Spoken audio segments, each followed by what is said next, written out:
us again this week on Knights Talk. I'm Leonard, your host. Pretty lean week this week for the Knights of Meaford hockey team. They only had one game. They've only played 5 so far this year, and their latest game was in Alliston versus the new Tecumseh Civics. Let's take a look at the games so far for Meaford. As you can see, Game 1, Meaford dropped a 7-3 decision to the Bradford Rattlers, and then West Nipissing Lynx beat Meaford by a score of 5-2. Meaford gets their first win of the season on the 21st, defeating Orangeville 4-0, losing 5-2 to Almaquin. Now, the game on the 29th, New Tecumseh Civics are the old Alliston Coyotes from last year. They have been on fire so far this year. They're 8-0. They have averaged 8 goals for and only 2 goals against so far in this game. Meaford came in to this game looking to make a statement.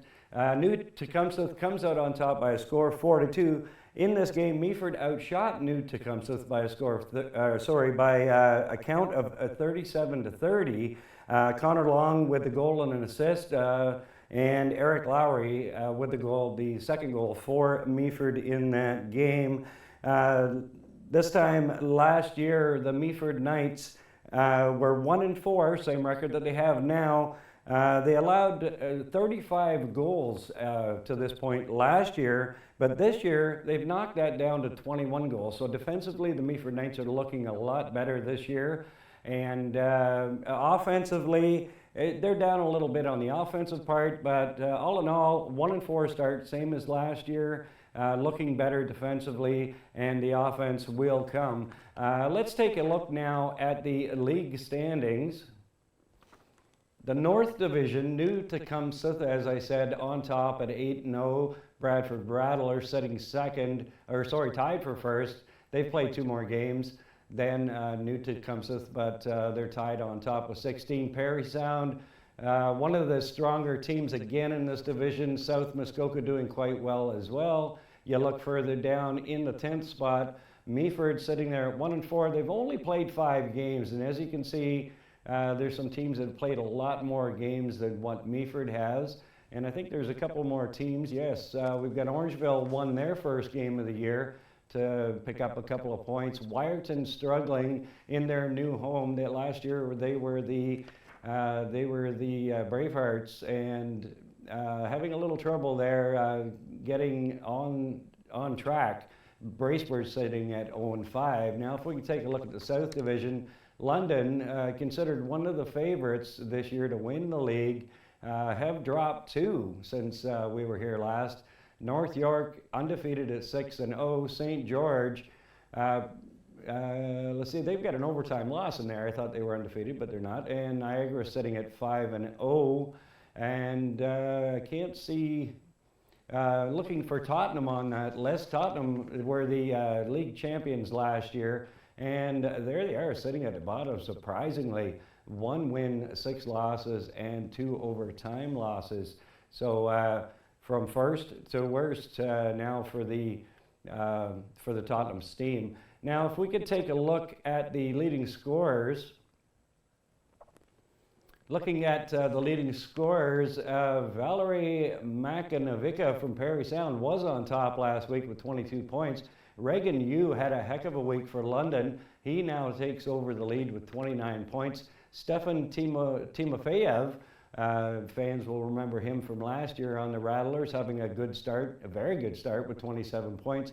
Carl Leiden tied with him with 27 points. A lot of Bradford Rattlers sitting in there. No Meaford Knights at this point of the season. And here we go with the Meaford Knights leading scorers. Connor Annett, everybody's pretty much a newcomer on that list for Meaford this year. They have so many new faces.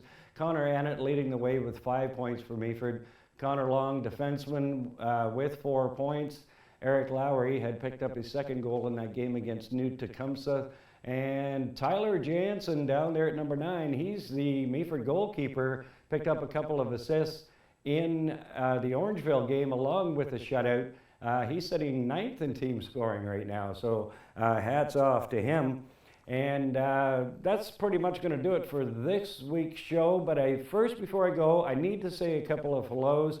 Some people from the last year's team. I want to say a big hello to Nora Getz, a mother of Tanner Getz, and the Getz family from Minnesota.